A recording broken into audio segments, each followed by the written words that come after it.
Fear not, for I am with you. Be not dismayed, for I am your God. I will strengthen you. Yes, I will help you. I will uphold you with my righteous hand. So I'm really like, you know, studying this right now. I'm in a very interesting time in my life where I gotta be better than everybody. You know what I'm saying? Even people having dinners and meetings and basically trying to auction me off because they want me gone. It's like, not that I'm trying to be a vigilante, but everybody could be a vigilante except for me. It's like I'm trying to start over, right? And people who have definitely sinned and have definitely done things that cannot be reversed, they're able to get second and third and fourth and fifth chances, but they want me out of this world. They want me gone. They want me 6 feet under. And I mean, well, the goalpost is always going to be moving with some people that's a part of my dehumanization campaign. And most of them look like me. The ones that's going the hardest in the paint, they look like me. Like you know, they all on celebrity blog pages with these fake stories or whatever, trying to send subliminal messages my way. Even though, like, I know if I take the bait, it's lose lose. It's like lose lose. If I take their bait, it's lose lose.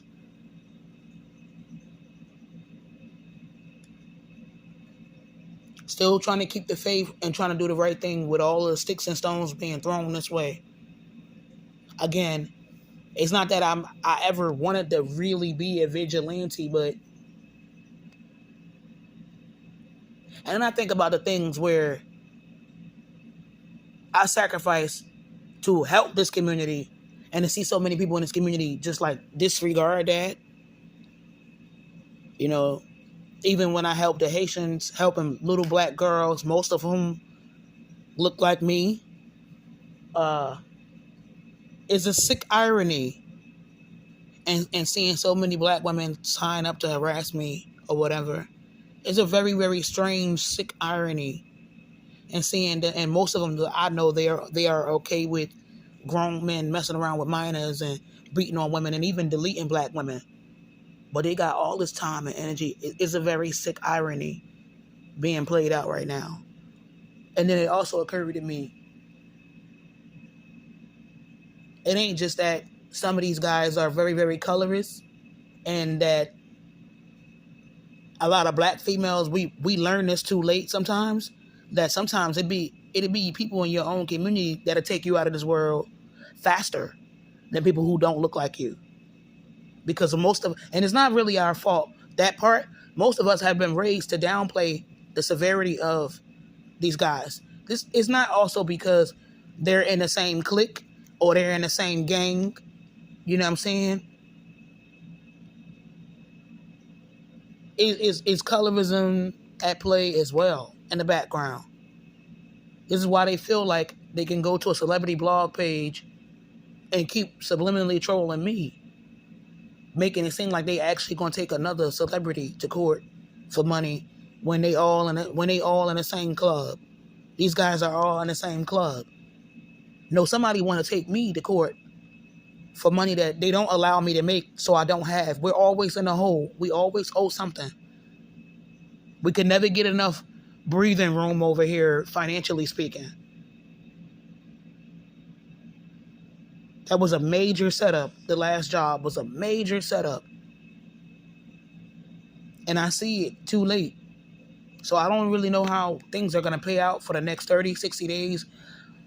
I'm just trying to pray on it or whatever. But the people who've been working behind my back to further isolate me and dehumanizing me, I feel like they getting closer and closer to what they want. They finding all these guys that got something in common with them. And not just guys, but some of the people that hate me or hate females like me, they've always hated us. They've always hated us. And they want to talk about courage and honor. Well, why is all your why are all of them ganging up on me? And if it's about the fact that I used to be a fan of a lot of people, well, even though now it's like a lot of rights is being stripped back in real time. If you like certain TV shows and songs and movies, legally you're allowed to like that. You shouldn't have to be concerned about your landlord or even, hey, somebody that you work for or used to work with giving you problems or anybody else problems. For the people that like to taunt me about how I don't have any, you know what I'm saying? I don't have a backbone. It's nothing courageous about me or da-da-da-da-da. Once again, I tried. And now I see the fatal mistake that I made. When I had the opportunity to be safe for me and my family, I'm like the way they treating me right now, they got me feeling like I should have just let the powers that be do whatever they want to whoever for whatever reason. Even when I started to have a small inkling of a feeling that, wait a minute. Is something going on with my community is being pulled into this? That same community, a little while ago, let me refresh people's memories. I met with the former Superior Court Judge, Victoria Pratt. That wasn't just to see what I could do for me and my people. It was also to see what I could do for this community. Even me opening my mouth about, I believe that certain people that's very important probably started following me to certain businesses and giving those businesses problems. For all the people saying she's a liability and da-da-da-da-da. Why would I help black and brown businesses that I used to frequent? Why would I ever go public with information like, hey, y'all got to be on the lookout?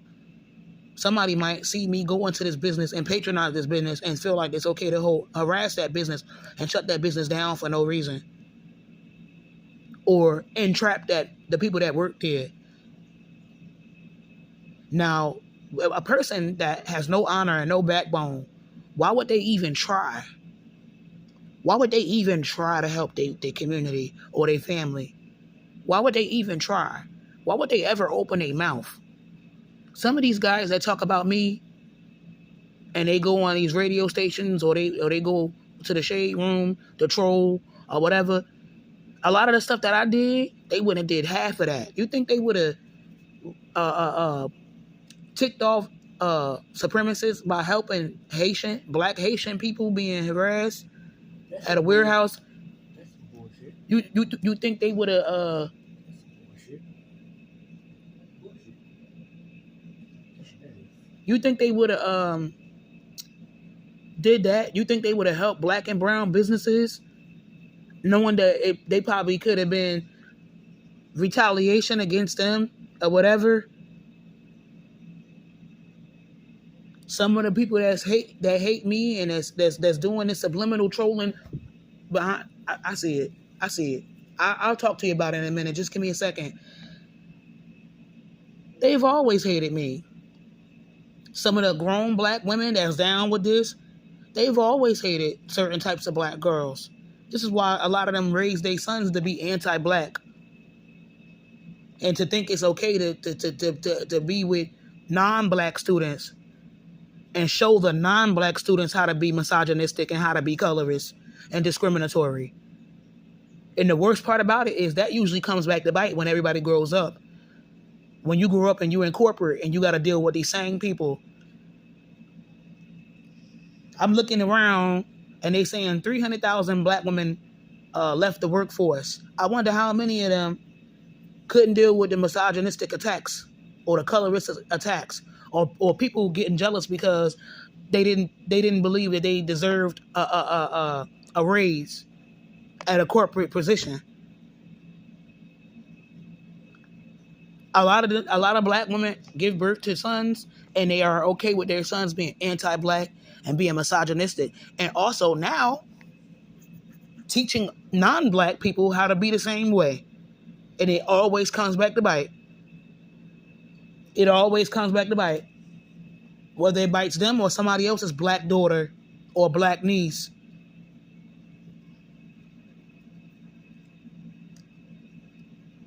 I wonder how many of those black females that left the workforce got tired of the microaggressions that build up. I know.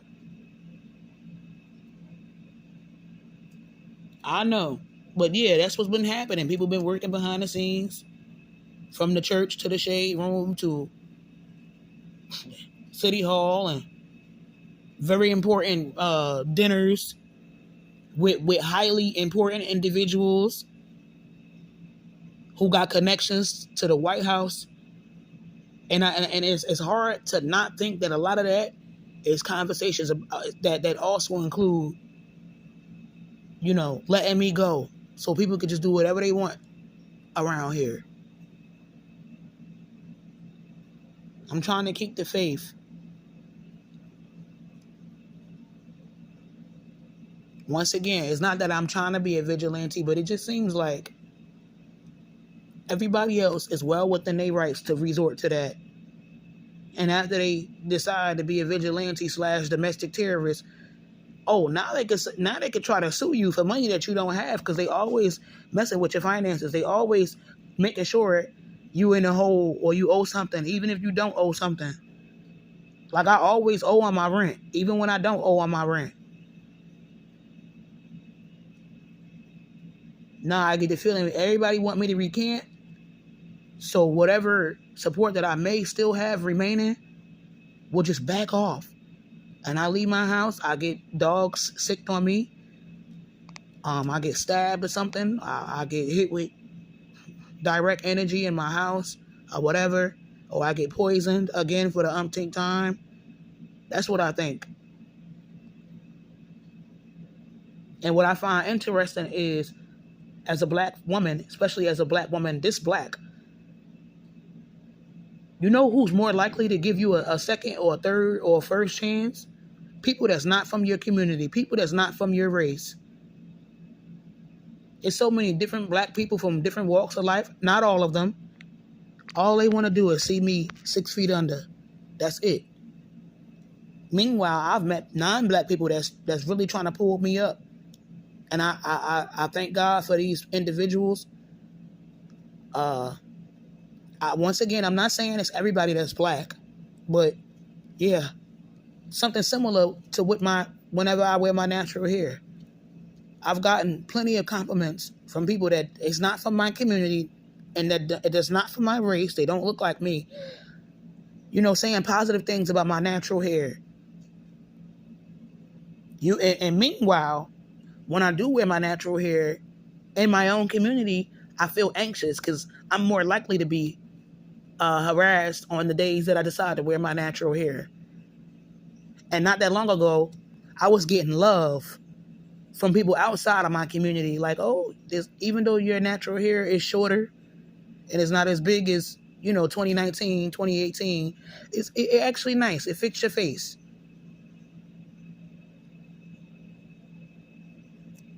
Generally speaking, you might get more love and you might get a third or a fourth chance outside of your community, but it's hard to really take advantage of those other chances when you got powerful African American celebrities and gang members in your community, along with people that you used to work with, all working behind a table to turn everybody against you.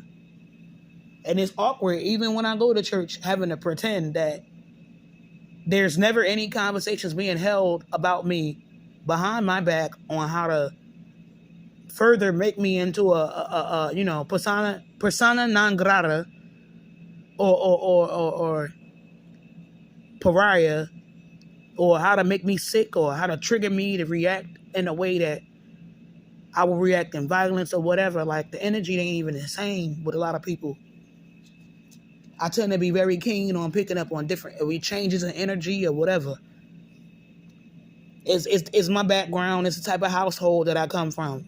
It's a survival mechanism. You know what I'm saying? Sometimes you're not even really hearing what people are saying. You paying more attention to the body language, uh, the cadence, the tone, and the voice, the facial expression.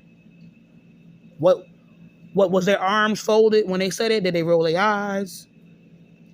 Were they smiling? What type of vibes did they give off when they said certain things to you? Like it's small things that you pick up on. Something that you learn how to do to survive. Because you gotta know if you walk in the door, if it's going to be WWE or war, you know what I'm saying, when you walk in that door. So you learn to pick up on very, very subtle social cues and, you know, facial expressions. And, you know, I could basically pinpoint who some of the individuals are that would like to turn everybody against me. I don't do it because I know the plan is for me to look crazy and look paranoid, and so somebody can say, "Oh, everybody likes you. You're just overthinking." And no.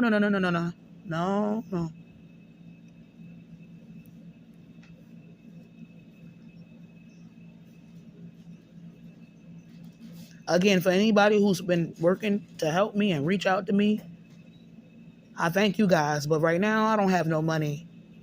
If it has anything to do with getting onboarding for entrepreneur or working with other people that already own businesses, right now, I'm actually in the hole. It's bad right now. Real bad right now. And I'm not, looking for a pity party. I'm just keeping it real right now, because most of the people that's reaching out to me, they're basically telling me that I gotta get them money up front just to get on board. And I don't want to waste people's time, so I'm just getting that out the way right now. And yeah, I'm just trying to keep my faith and stay strong, and stay on a righteous, straight and narrow. I'm not perfect. But these guys that are trolling me and got this hate campaign, they far from perfect. Most have already resorted to domestic terrorism.